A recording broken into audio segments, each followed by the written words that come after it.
जब भी हम बाहुबली देखते हैं तब हमें कई सारे सवाल होते हैं कि अमरेंद्र बाहुबली की माँ की कहानी क्या थी, या भल्लाल देव की पत्नी कौन थी, और किस तरह से माहेशमती एक बड़ा राज्य बना था। इसमें से बाहुबली की माँ कौन थी, ये सबसे बड़ा सवाल है जिसका जवाब आज हम आपको देंगे। तो सबसे पहले तो हम आपको बता दें कि अमरेंद्र बाहुबली की माँ का नाम था अकीला था।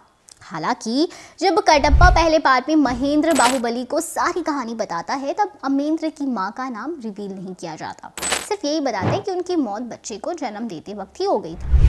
लेकिन बाहुबली दी लॉस्ट लेजेंड्स में अमरेंद्र बाहुबली का थोड़ा जिक्र है।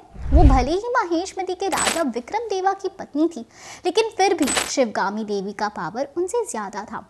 और द क्वीन ऑफ माहेशमती जो शिवगामी पर लिखी गई है, उसके मुताबिक विक्रम देवा शिवगामी से इम्प्रेस और अट्रैक्टेड थे, लेकिन उनसे शादी नहीं कर पाए थे क्योंकि उनके पिता ने उनकी शादी अकीला से तय कर दी थी।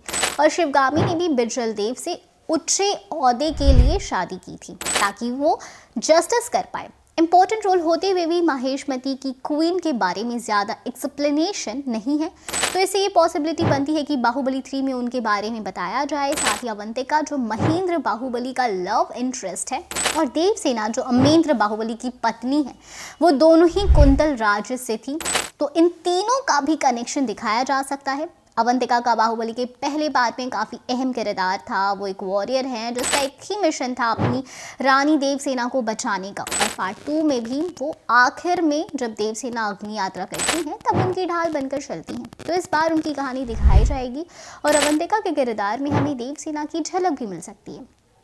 आखिरकार अब यही बनेगी माहेशमती की महारानी। ये देखना इंटरेस्टिंग होगा कि कैसे अमरेंद्र बाहुबली की माँ देवसेना और अवंतिका दूसरे से कैसे जुड़ी हैं, और इन तीनों को ही बाहुबली की ज़िंदगी पर काफ़ी बड़ा इंप्रेशन है। खैर बाबा, तो आप कितने एक्साइटेड हो इस मूवी को लेकर। हम फिर मिलेंगे एक नई वीडियो के साथ, तब तक खुश रहें एंड सेफ रहें। Bye bye.